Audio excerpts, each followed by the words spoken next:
안녕하세요. 저는 3학년 조은성입니다. 어제 큐티 말씀에서 예수님이 십자가에 못 박히실 때 사람들은 예수님을 놀리면서 비난해요. 질문하기. 가족이나 친구와 다툴 때 상대방의 잘못이나 약점을 나쁘게 말한 적이 있나요? 저는 학교에서 부회장을 하고 있어요. 부회장으로서 친구들의 잘못이나 약점을 잘 들어줘야 되고 감싸줘야 하는데 제가 옳지 못한다고 생각하는 것이 있으면 선생님께 이를 때가 많아요. 그리고 집에서도 동생이 잘못하면 그것에 대해 잘못했다고 오빠로서 얘기해 주는데 동생은 대들고 화를 많이 내요. 그러면 저도 화가 나서 소리를 지르거나 때려줄 때가 많았어요. 저는 동생과 매일 큐티를 하고 있어요. 큐티를 하면서도 화가 나면 말씀이 생각나지 않고 동생을 때리기부터 시작해요. 말씀 따로 행동 따로가 아니라 말씀대로 행동대로 순종하는 어린이가 될게요. 적용하기. 동생의 잘못을 얘기할 때 동생이 화나면 같이 화내지 않고 5초 동안 생각하고 좋게 이야기하겠습니다. 은성이가 이제 또 귀한 나눔을 또 해줘서 이 새벽 시간에 사실 나오는 것도 이렇게 쉽지가 않은데, 네, 그래서 이렇게 또 나와서 이렇게 또 간증해 주니, 참 감사한 마음이 듭니다. 네, 오늘은 예수께서 숨지시니라는 제목으로 이제 말씀을 나누겠는데요. 이렇게 제목을 잡은 것은요, 이제 37절에 보면, 예수께서 숨지시니라라고 말씀하고 있기 때문입니다. 예, 그런데 여기서 큰 소리를 지르시고 예수님이 숨지셨다고 하거든요. 이때 무슨 소리를 지르셨을까? 뭐라고 예수님이 말씀하셨을까를 보면요. 요한복음 19장 30절에 다 이루었다라고 예수님이 외치시고 숨지셨거든요. 무엇을 다 이루셨을까요? 예수님이 십자가에서 무엇을 다 이루었냐면 그것은 바로 하나님의 뜻입니다. 하나님의 뜻은 예수님이 십자가에서 죽어주심으로 모든 사람의 구원을 이루게 되어지는 그 하나님의 뜻이죠. 그 하나님의 뜻은 한마디로 뭐라고 할 수 있을까요? 구원이라고 할 수 있습니다. 여러분, 이처럼 우리도 그렇다면 예, 다 이루기 위하여서 필요한 것이 바로 이렇게 하나님의 뜻에 대한 순종이고 그것은 구원으로 연결되어 있다라는 것이죠. 그래서 이 예수님의 죽으심이 무엇을 우리들에게 의미하는지를 함께 나눌 텐데요. 첫 번째로는요, 예수님의 죽으심은 하나님의 뜻을 다 이루시는 것입니다. 우리 33, 34절을 같이 읽겠습니다. 시작.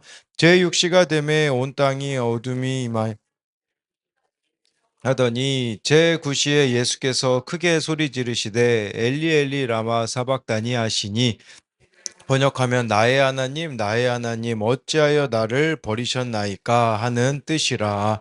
제6시는요 6시간을 더하면 알 수 있습니다. 우리나라 시간으로는 정오이죠. 12시입니다.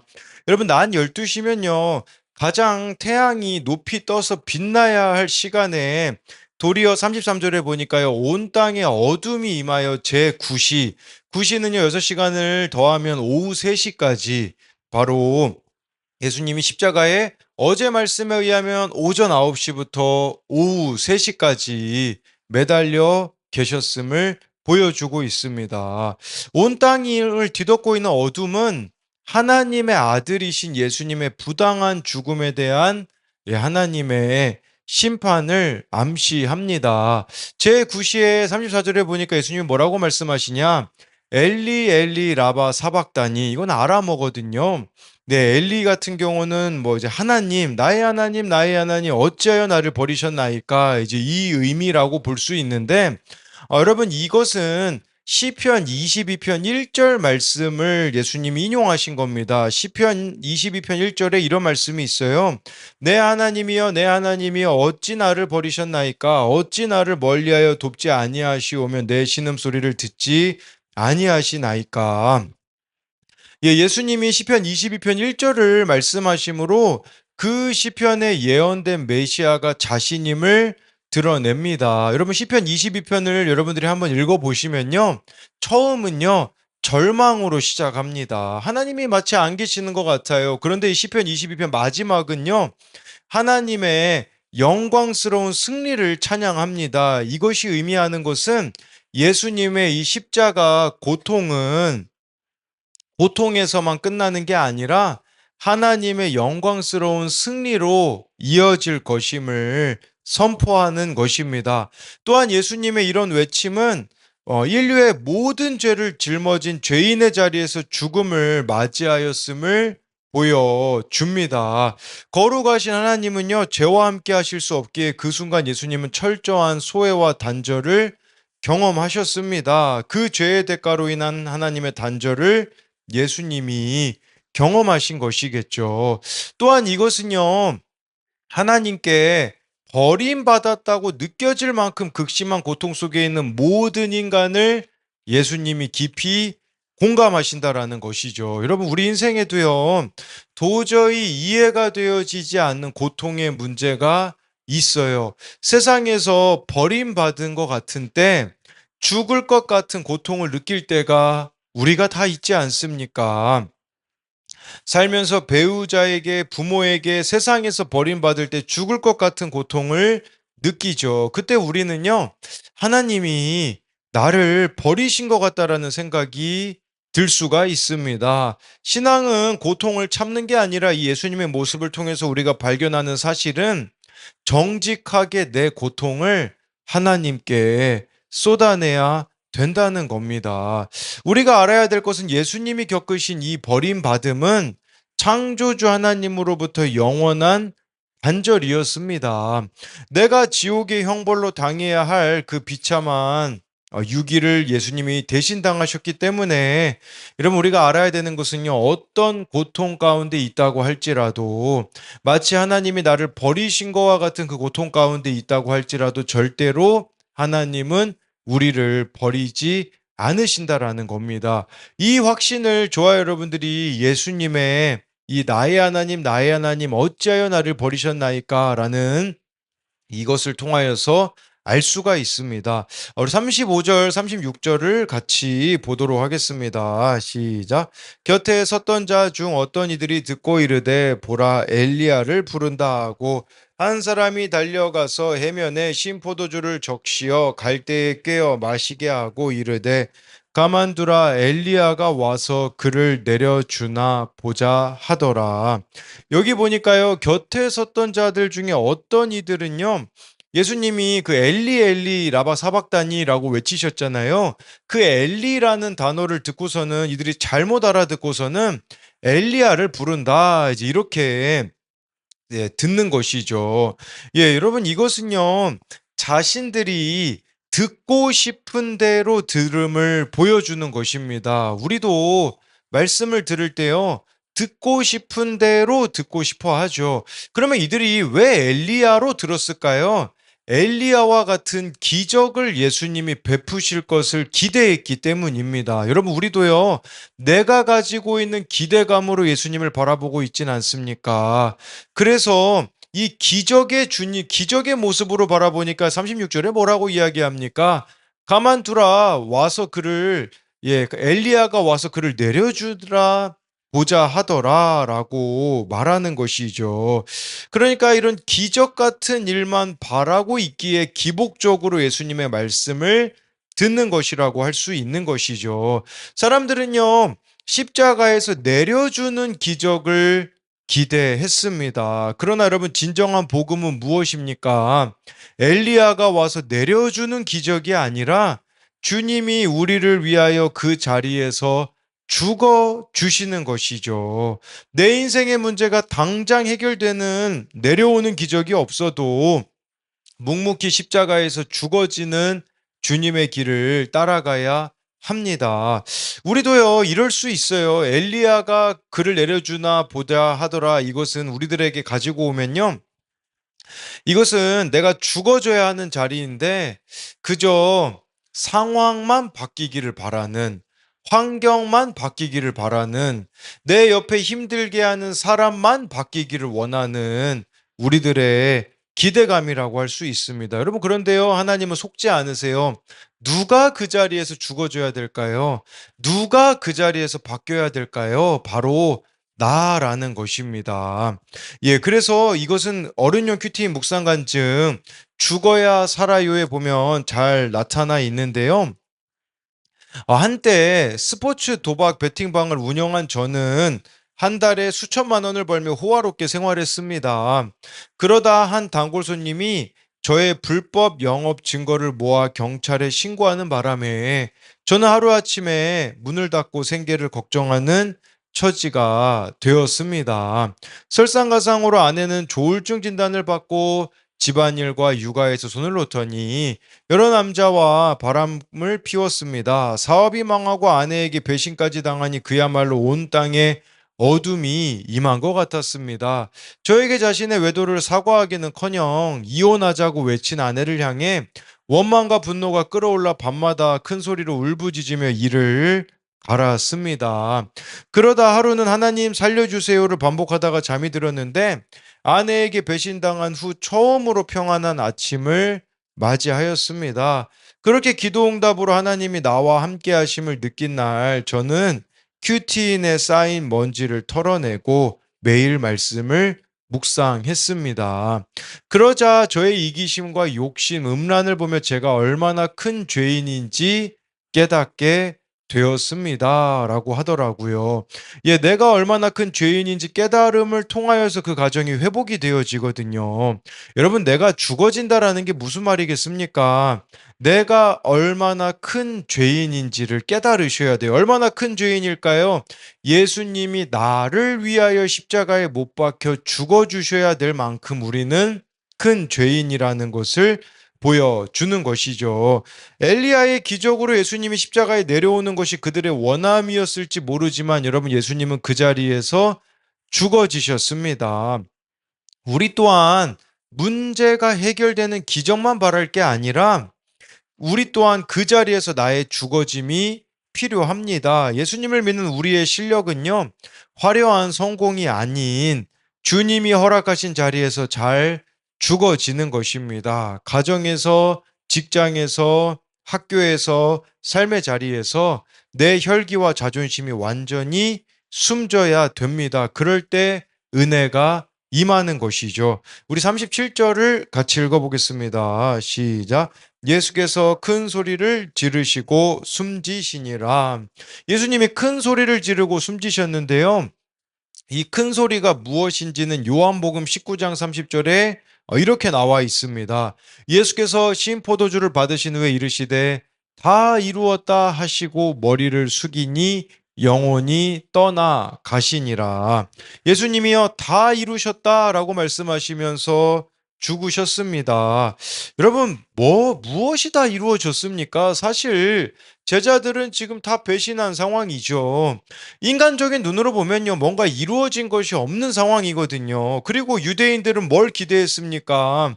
로마의 압제로부터 구원할 그런 메시아를 기대했는데 십자가에서 죽다니 무엇을 도대체 다 이루셨다라는 것이겠습니까? 그것은 여러분, 우리의 이 죄의 값이 다 치러졌다라는 뜻입니다. 예수님이 나를 위하여서 십자가에 죽어 주심으로 모든 이 죄에 대한 형벌과 값을 자신이 치르셨다라는 것을 말씀해 주고 있어요. 또 여러분, 여기서 중요한 것은 언제 다 이루었다를 외치셨는가라는 부분이죠. 십자가에서 외치셨다는 것이 너무나 중요합니다. 여러분, 오병이어의 기적으로 예수님이 거의 한 2만 명이나 되는 사람들을 먹여 살렸을 때 다 이루었다라고 외치지 않으셨습니다. 병을 고쳤을 때도 다 이루었다를 외치지 않으셨고요. 많은 사람들이 환호할 때 예수님은 다 이루었다를 외치지 않으셨습니다. 우리가 생각하기에 가장 영광스러울 때가 아니라 가장 비참해 보이는 십자가에서 예수님은 다 이루었다를 말씀하셨다라는 것이죠. 그런데 우리의 문제는 무엇이겠습니까? 우리는 이 다 이루었다를 내가 생각하기에 가장 영광스러울 때 외친다는 겁니다. 질병이 고침을 받으면 다 이루었다 외치며 예수님을 떠나가는 사람들이 너무나 많습니다. 기적 같은 일들이 삶 속에서 나타납니다. 그러면 우리는 다 이루었다며 오히려 예수님을 떠나 갑니다. 많은 사람들에게 주목을 받고 인기를 누릴 때 우리는 다 이루었다 하며 예수님과의 관계를 멀리 합니다. 예수님이 십자가에서 다 이루었다고 외치셨다라는 것은요, 우리가 날마다 죄인임을 망각하지 말라는 것입니다. 예수님은 나의 죄를 위하여 십자가에 죽으셨는데요. 그것은 이사야 53장 7절에 이렇게 나와 있습니다. 우리 같이 읽어보겠습니다. 시작. 그가 곤욕을 당하여 괴로울 아니하였으며 마치 도수장으로 끌려가는 어린 양과 털 깎는 자 앞에서 잠잠한 양같이 그의 입을 열지 아니하였도다. 예수님이요 도수장으로 끌려가는 어린 양과 같았다라고 하지 않습니까? 이재철 목사님이 몽골에 한번 갔을 때 이 양을 잡는 모습을 직접 본 적이 있다고 합니다. 몽골인은 양을 잡기 위해 끌어오는 동안 막상 끌려오는 양은요, 너무 잠잠하고 평화로웠다고 합니다. 양을 마당 한가운데 거꾸로 눕힐 때도 전혀 양은 반항하지 않습니다. 양은 다른 가축 경우처럼 정수리를 찢거나 목을 따 죽이는 게 아니라 이 피를 한 방울도 흘리지 않기 위해 거꾸로 눕힌 양의 백가죽만을 칼로 조금 갈랐다고 합니다. 그러면 거기에 손을 집어넣어서 양의 숨통을 눌러 죽였다고 하는데 놀라운 사실은요, 무지막지한 사람의 손이 배를 가르고 속으로 손을 집어넣어 숨통을 틀어 쥐는데도 양은 신음소리 한번 내지 않는다는 겁니다. 단지 숨이 넘어가는 마지막 순간 허공을 향해 치켰던 내 다리를 파르르 떨 뿐이었다고 합니다. 양이 죽자 손을 빼낸 몽골인은 양의 털가죽을 벗겨낸 후에 배를 가르고 내장을 끄집어냈다고 하는데, 여러분 예수님은요 이처럼 양과 같이 잠잠히 십자가에서 죽으셨습니다. 왜 그러셨습니까? 바로 나의 죄를 위하여 죽으셨다는 겁니다. 여러분들이 이 사실을 정말 믿는다면 우리가 무엇을 자랑할 수 있겠으며 무엇을 원망할 수 있겠습니까? 아무리 많은 일들이 일어난다고 할지라도요, 예수님이 우리들을 위하여 죽으신 이 십자가 은혜에 비교한다면 아무것도 자랑할 수가 없고, 어떤 일들이 일어난다고 할지라도 하나님을 원망할 수 없습니다. 왜냐하면 우리를 위해 전부를 내어주신 사랑을 알기 때문이라는 것입니다. 그래서 이것에 대한 적용 질문은요, 십자가에서 잘 죽어지라는 말씀을 거부하고 문제 해결만 되기 원하는 기적만 바라고 있지는 않습니까? 십자가에서 잘 죽어지라는 말씀을 거부하고 문제 해결만 되기 원하는 기적, 이 엘리야만 바라고 있지 않습니까? 예수님께서 엘리 엘리 라바 사박다니를 외쳤는데 거기 있었던 사람들은 엘리야를 찾는다. 이제 그렇게 잘못 생각했던 거. 엘리야는 기적을 뜻한다고 설명을 드렸고요. 오늘 내 삶에서 가장 죽어지지 않는 자아, 고집, 정죄, 음란, 탐욕은 무엇입니까? 오늘 내 삶에서 가장 죽어지지 않는 자아, 고집, 정죄, 음란, 탐욕은 무엇입니까? 우리가 참 죽어져야 되는 자아가 있다라는 것을 여러분들에게 설명을 드렸습니다. 두 번째로요, 예수님의 죽으심은 휘장이 찢어져 하나가 되는 것입니다. 우리 38절을 같이 읽어보겠습니다. 시작. 이에 성소 휘장이 찢어져 둘이 되니라. 여러분, 성소 휘장은 이 커튼이라고 생각하시면 돼요. 그래서 당시에 지성소와 성소 사이를 가로막고 있었던 두꺼운 커튼이었습니다. 그 당시 지성소는요, 대제사장이 1년에 한 번 대속죄일에 갈 수 있었습니다. 들어갈 수 있었습니다. 그런데 그 휘장이 찢어졌다라는 것은요, 이제 누구든지, 지성소는 하나님이 계신 것이거든요. 누구든지 하나님께 나아가는 길이 열렸다라는 뜻입니다. 근데 여기서 중요한 것은요, 휘장이 아래서부터 위로 찢어진 게 아니라 위에서부터 아래로 찢어졌다는 것입니다. 여러분, 이 커튼이 아래서부터 위로 찢어지면 어떻게 되는 것인가요? 인간이 찢었다라는 뜻이겠죠. 근데 위로부터 아래로 찢어졌다라는 것은 인간이 찢은 게 아니라 하나님이 찢으셨다라는 것이요. 예수님이 죽으시자 휘장이 찢어졌다라는 것은 바로 이 구원이라는 것은 인간의 노력이 아니라 하나님의 전적인 주권과 은혜로만 이루어진다라는 것을 보여주고 있습니다. 그럼 우리가 한번 생각해 봐야 되는 게 있어요. 여러분, 우리 각자에게 도저히 찢어지지 않는 휘장이 있잖아요. 제 말은 하나님께 나아가는데 방해되는 것들이 우리 각자에게는 무엇이 있는가 생각해 보자라는 거죠. 도저히 해결되지 않을 것 같은 여러분들의 그 휘장은 무엇입니까? 뭐 예를 들면 내 중독의 휘장, 우울의 휘장, 결핍의 휘장도 정말 말씀 앞에 내 죄를 고백하며 엎드릴 때 하나님이 직접 찢어주시는 사건을 경험하게 되는 것이죠. 예수님이 십자가에 죽으실 때 이 휘장이 찢어졌다라는 것은 이제는 예수님의 죽으심으로 누구든지 하나님 앞에 나아갈 수 있는 길이 열렸다는 겁니다. 또한 예수님의 죽으심으로 이 휘장이 찢어졌다라는 것은 우리 또한 죽어질 때에 가정의 휘장, 부부 사이의 휘장, 자녀의 휘장도 찢어지게 된다라는 것이죠. 여러분, 이 휘장이 찢어진다라는 것은 하나님과 내가 연합을 이룬다라는 의미가 될 수 있겠죠. 그럼 우리 각자의 휘장이 찢어질 때 어떤 일이 벌어질까요?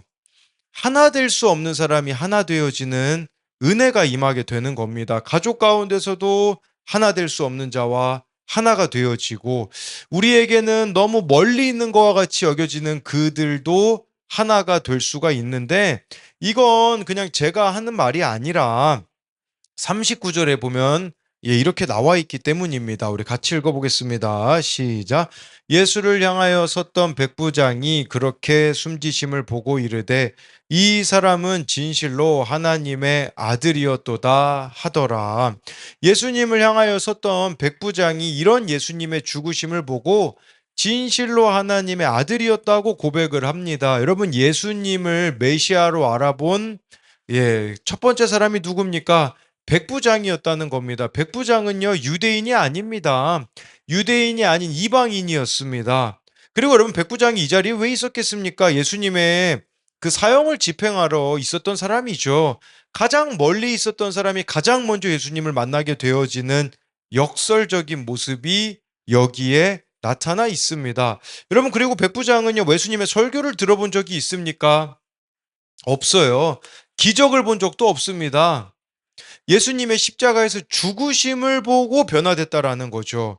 여러분, 그러면요, 우리가 가정에 백부장과 같은 사람이 있거든요. 여러분 생각에 이 사람은 안 될 것 같은 사람이죠. 예수님을 안 믿을 것 같은 사람일 수도 있고요. 변화되기 어려울 것 같은 사람이 백부장이죠. 근데 여러분, 그 백부장을 변화시킨 능력이 뭡니까? 죽어짐이었다라는 거죠. 근데 우리는요, 내 곁에 있는 백부장을 자꾸 설교로 변화시키려고 해요. 가가지고요, 계속 그냥 말로만 우리가 예수님을 전하기도 하죠. 그리고 뭔가 내가 예수님 믿고 잘된 모습을 보여줘야 내 곁에 있는 백부장이 돌아올 거라고 생각을 합니다. 그래서 내가 이렇게 예수님 믿고 이렇게 잘 되었더라. 그게 아니었다라는 거죠.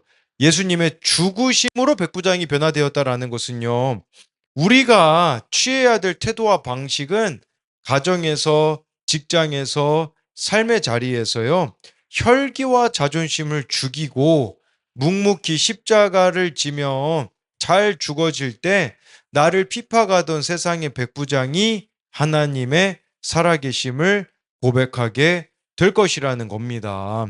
네, 우리 교회 청년 중에 그렇게 일을 꾸준히 이제 좀 못하고 있는 청년이 있었거든요.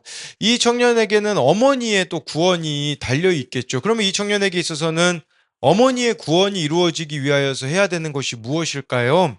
그것은요, 매일매일 일 나가는 겁니다. 그래서 지금 잠은 이제 교회에서 자고 5시에 일어나 가지고 일을 하고 오고 있거든요.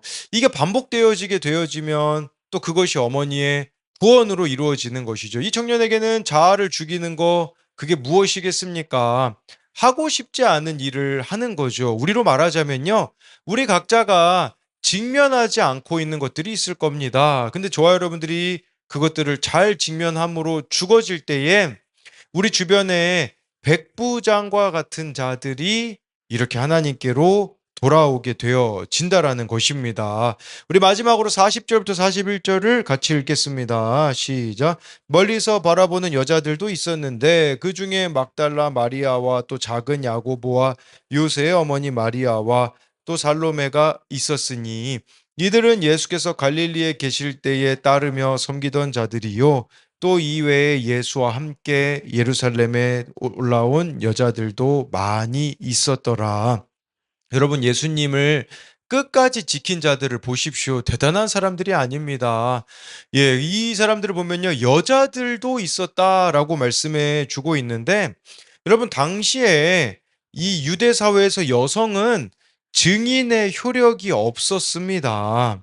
예, 마가는 의도적으로 이들의 존재를 부각하는 것이죠. 강해 보이는 자들은 다 도망갔습니다. 여러분, 예수님의 제자들 다 남자들이었잖아요. 근데 그 제자들은 어디가 있습니까? 다 도망갔다라는 것을 보여주는 거죠.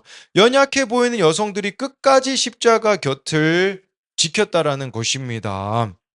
여러분, 이것이 바로 성경에 나와 있는 세상은 큰 자, 능력 있는 자를 기억하지만 하나님은 십자가 곁을 지킨 작은 자들을 기억하시고 그 이름을 생명책에 기록하신다라는 것이죠.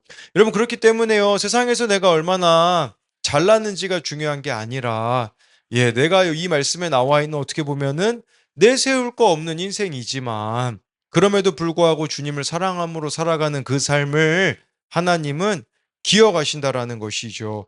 그래서 41절에 또 보면요. 예수와 함께 예루살렘에 올라온 여자들도 많이 있었더라라고 말씀해 주고 있는 것이죠. 정말 보이지 않는 많은 여자들의 헌신들이 있었음을 보여주는 것입니다. 그래서 여러분, 이 사람들은 이름이 나와 있지 않아요. 여자들로만 기록이 되어 있죠. 여러분, 그런데 우리는 주님을 섬기면서도 얼마나 내 이름을 내고 싶어 합니까? 이 여자들의 모습을 보십시오. 아무 이름이 기록되어 있지 않아요. 이 교회와 가정에서 생색내지 않고 묵묵히 지체들을 섬기며 물질과 기도로 하는 그 이름 없는 헌신을 주님은 가장 귀하게 보신다라는 것입니다. 그래서 내 이름을 내려고 하지 마시고 주님의 이름만 드러나는 것으로 만족할 수 있는 생색내지 않고 수종 들어야 하는 이 자들의 모습과 같은 그런 모습으로 나아가는 여러분이 되었으면 좋겠습니다. 네, 이것에 대한 적용 질문은요. 지금 나와 하나님 사이 혹은 나와 지체 사이를 막고 있는 휘장은 무엇입니까? 지금 나와 하나님 사이 혹은 나와 지체 사이를 막고 있는 휘장은 무엇입니까? 아주 쉽게 말씀드리면 하나 되지 못하게 만드는 그것이 여러분들에게는 무엇이 있는가를 묻는 것이고요. 또 한 가지는요. 절대로 예수를 믿지 않을 것 같은 내 주변의 백부장은 누구입니까? 절대로 예수를 믿을 것 같지 않는 내 주변의 백부장은 누구입니까? 그가 나의 잘 죽어지는 모습을 보고 진실로 하나님의 아들이었도다 고백할 날이 올 것을 믿습니까? 그가 나의 잘 죽어지는 모습을 보고 진실로 하나님의 아들이었도다 고백할 날이 올 것을 믿습니까? 네, 오늘 말씀을 요약하면요. 예수님의 죽으심은요, 첫 번째로 하나님의 뜻을 다 이루시는 것입니다. 하나님의 뜻은 구원이었습니다. 그 구원을 위하여 예수님이 십자가에서 온전히 죽어 주셨다는 것이고요. 예수님의 죽으심은요, 휘장이 찢어져 하나가 되는 것입니다. 그래서 하나님께 나아갈 수 있는 길이 저와 여러분들에게 다 열렸다. 그게 바로 휘장이 위에서 아래로 찢어졌다라고 설명을 드렸고요. 휘장이 찢어지면 어떻게 됩니까? 나와 하나님과의 연합이 이루어지죠. 여러분, 하나님과 내가 연합하게 되면 어떻게 될까요? 이웃과도 연합이 되어집니다. 이웃과 연합이 되어지면요, 오늘 말씀에 백부장이 예수님을 고백하고 있는 것처럼 우리에게는 도저히 하나 될 수 없는 사람과 하나 되어지는 그 은혜가 임하게 되어진다라고 설명을 드렸습니다.